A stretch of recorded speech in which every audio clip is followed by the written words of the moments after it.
Hello, my name's Alice Loxton. I'm an author and I'm standing outside Blackwell's. It's a beautiful sunny day here in Oxford, and I'm delighted that my book 18, which was Blackwell's Book of the Year last year, is also Blackwell's Book of the Month for June 2025.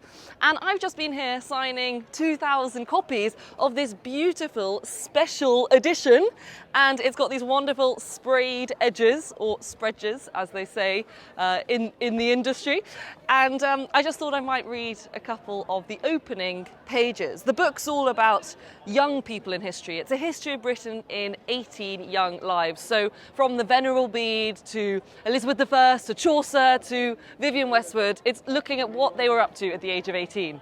So it's been great fun to write, and I hope it's great fun to read. Anyway, here's the first couple of pages. I hope you're sitting comfortably. Introduction: The Fountain of Youth. In the UK, 18 is the age we are officially an adult. The chrysalis of teenage years, with its irresponsible behaviour, terrible haircuts and blotchy skin, suddenly breaks open. Out flies the beautiful butterfly of majority. Childhood is over and adulthood begins. Of course, it's not quite as simple as that. The law may flick the switch, but youth is a much more fluctuating, personal thing. The dictionary tells us that youth is the age between childhood and maturity. Maturity, I wonder, what is that? Is it not answering back in a fight?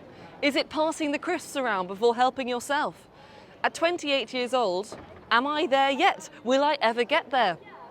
Today, the life expectancy in the UK is 79 for men and 83 for women. So perhaps youth is 0 to 30, young middle age 30 to 50, upper middle age 50 to 70, and old age 70 plus. But what about in the past? This is a tricky question to answer.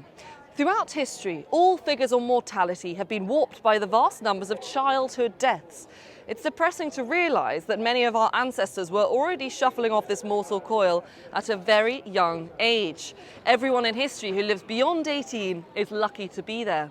In Shakespeare's time, Stratford-upon-Avon had an average of 63 children baptised and 43 buried each year. It gets worse in the industrial towns of Georgian Britain. At the dawn of the 19th century, 57% of children born in Preston and 53% born in Liverpool died before their 5th birthday.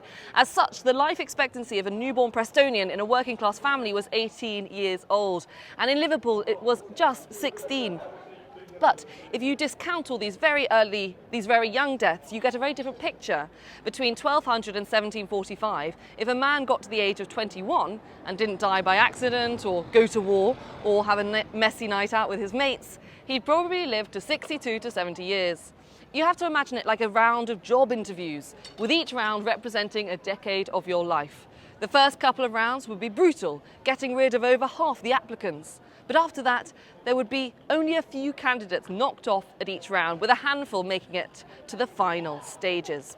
So that just gives you a bit of a taster of thinking about age in the past, and then of course it goes on to explore the lives of 18 young people. Anyway, thanks so much. Head to Blackwell's if you'd like to get a copy. We've got many signed copies available, and if you're ever in Oxford, make sure to pay a visit to the wonderful Broad Street store.